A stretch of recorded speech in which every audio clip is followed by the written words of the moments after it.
Australia के prime minister से, Canada के प्राइम मिनिस्टर से, चीन के प्राइम मिनिस्टर से, अमेरिका के अभी नए नए प्रेसिडेंट आए हैं, लेकिन सबसे पहले उन्होंने कश्मीर की बात की, उन्होंने मध्य प्रदेश की बात नहीं की, उन्होंने बंबई की बात नहीं की, उन्होंने दिल्ली की भी बात नहीं की।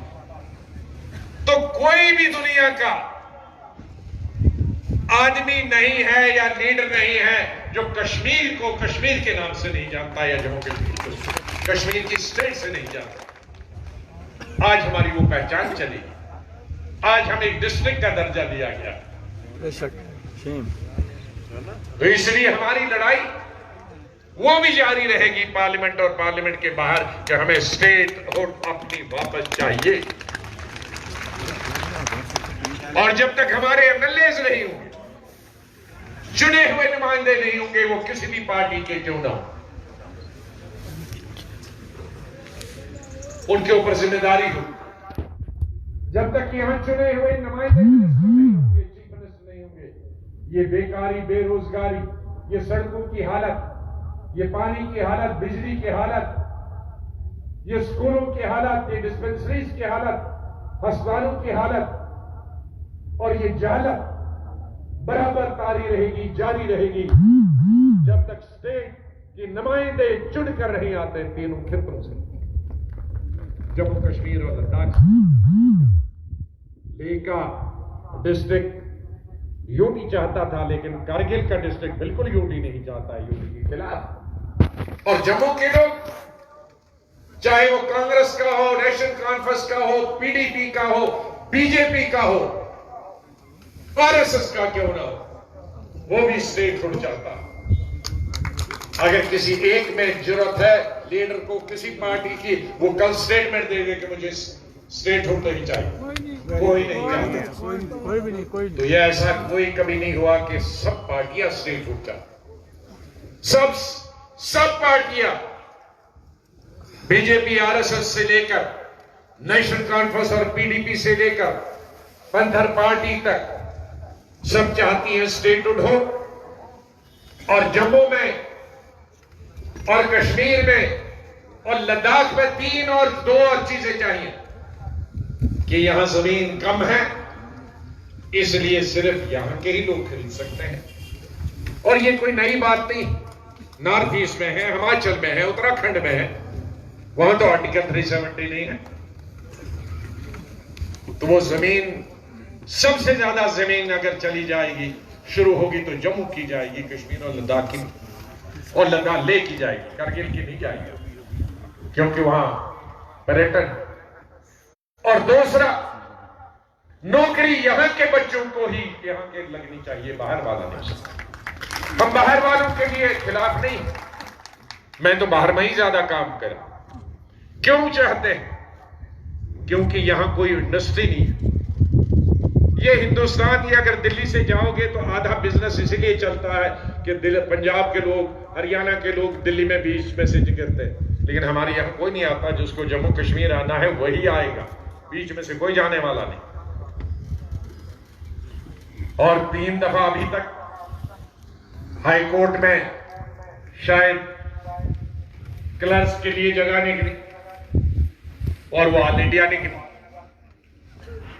एक और डिग्री कॉलेज के लिए, निचले लेवल के लिए एडवर्टीजमेंट निकली, ऑल इंडिया निकली। तो जाहिर है यहां पढ़ाई निकली। 30 साल से 31 साल से मिलिटेंसी, जो 31 साल से हिंदुस्तान की लड़ाई लड़ रहा, मैं बधाई देना चाहता हूं कश्मीर को, लोगों को भी, चिनाब वैली, राजौरी, पुंछ के उन लोगों को भी, कठुआ, सांबा, उधमपुर और जम्मू के विशेष रूप से, क्योंकि हमारा इंटरनेशनल बॉर्डर जम्मू, सांबा और कठुआ,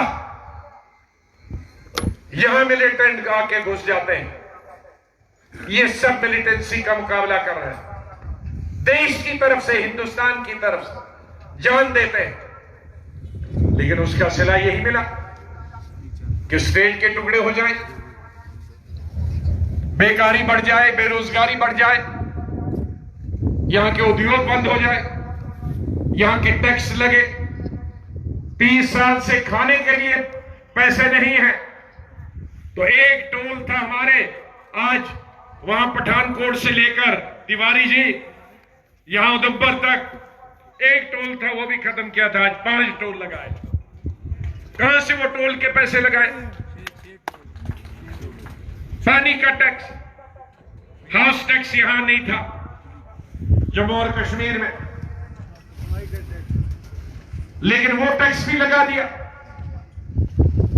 अब कपड़े रह गए हैं लोगों के पास, उसको भी खरीदने वाला कोई नहीं होगा, क्योंकि हमारे अलग कपड़े हैं, उसको देके टैक्स भरना पड़ेगा। गाड़ियों के हर दिन डेवलपमेंट की कोई बात नहीं होती है। नौकरी किसी को मैंने नहीं देखा लगते हुए, सड़क की बात नहीं हुई कि सड़क बन रही है, अस्पताल का इंप्रूवमेंट हो उसकी बात नहीं हो रही, स्कूल में तालीम हासिल हो, कॉलेज में तालीम हासिल हो उसकी बात नहीं हो रही। कौन सा नया टैक्स लगाना है इसकी बात रोज होती है। कहां से लाएंगे ये टैक्स? ये लड़ाई हमने लड़नी है। इस जम्मू कश्मीर में हमारे साथी पार्लियामेंट में लड़ेंगे और हमने देश के अंदर भी लड़ाई लड़नी है कांग्रेस को मजबूत करने के लिए, क्योंकि कांग्रेस ही एक रास्ता, एक पार्टी है जिसमें सब धर्म के लोग, सब जातियों के लोग और सब प्रांतों के लोग समा सकते हैं। हमारा दिल इतना बड़ा वसीम, जहां हम जात पात के नाम पर, धर्म के नाम पर इंसाफ नहीं बांटते हैं, बल्कि जिसको जरूरत है इंसाफ मिलने की उसको इंसाफ मिलते हैं। वो लड़ाई हमारी पार्लियामेंट के अंदर और पार्लियामेंट के बाहर, और एक मजबूत कांग्रेस पार्टी ही वो कर सकती है। मैं पार्लियामेंट के राज्यसभा से रिटायर हुआ, राजनीति से रिटायर नहीं हुआ हूं जैसे मेरे साथी। जिंदाबाद जिंदाबाद। और पार्लियामेंट से मैं पहली दफा नहीं रिटायर हुआ। जब लोकसभा से आना था राज्यसभा, तो भी 3-4 महीने का गैप था। जब यहां से पहले बना, जब सीएम बना था, तब भी बीच में गैप था, बीच में एक और दफा गैप था। तो हम इधर से डूबते हैं, इधर निकलते हैं, इधर से। वो मरने तक, जब तक दम है, मेरे गलत कर दो, मेरे पुत्र गल कर दे भाई, बाद में मैं खत्म करें सता जी। इसलिए कोई हिम्मत हारने की जरूरत नहीं है और सतर्क करना है, देश को मजबूत करना है। चीन पास में है, पाकिस्तान पास में, हमारी पूरा सहयोग, जो हमारी फौजी हैं हमारे बॉर्डर पर, हम उनकी सराहना करते हैं। हमारी सिक्योरिटी फोर्सेस है, आर्मी है, उनका हम पूरा समर्थन करते हैं, हम उनके साथ हैं दुश्मन का मुकाबला करने के लिए। और मैं उन तमाम राजनीतिक दलों का जो 25-26 है, जिन्होंने बीजेपी से लेकर प्रधानमंत्री जी से लेकर शरद पवार जी से लेकर सीपीआई सीपीएम से लेकर बीएसपी समाजवादी से लेकर टीएमसी से लेकर डीएमके एआईडीएमके से लेकर तेलुगु देशम से लेकर टीआरएस से लेकर नॉर्थ ईस्ट पार्लियामेंट रिटायरमेंट पर जो बधाई आपको जाती है, क्योंकि आपने मुझे चुन के दिया था, मेरे साथियों में चुन के दिया था, मैं उनका भी आभार प्रकट करता हूं। मेरे सामने सुनो, मेरे सामने कोई 75 लीडरों के नाम है, और अगर मैं 75 लीडरों के नाम लूंगा, डिप्टी सीएम से लेकर और ताज साहब से लेकर पीरजादा सईद साहब हमारे बहुत सीनियर लीडर है, और हमारे एक्स मिनिस्टरों से लेकर एमएलसी एमएलए से लेकर डिस्ट्रिक्ट प्रेसिडेंटों से लेकर पीसीसी ऑफिस बियर से लेकर, तो आधे लोग उड़ जाएंगे। तो इसलिए मैं सबसे माफी चाहता हूं, सबसे ज्यादा तो आपको बधाई के, जो आप बैठे हैं मेरे सामने, दोनों पगड़ी वाले भी बगैर पगड़ी वाले, पगड़ी वाले हमारे दोनों हैं, सरदार भाई भी और गुजर बकरवाल भाई भी, और बगैर वाले में तो सभी हैं, हमारी बहनें भी हैं। मैं आपका और हमारे मित्र पत्रकार, both electronic and print media, उनका भी आभार प्रकट करता हूं। और आप सब मेरे दाएं बाएं पीछे सबका मैं बहुत आभार प्रकट करता हूं कि आपने मेरे साथियों का स्वागत किया या आए।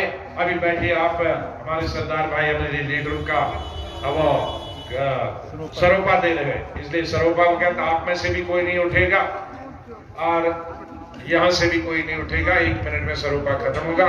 एक दफा आपका बहुत बहुत धन्यवाद। खुदा हाफिज। जय हिंद।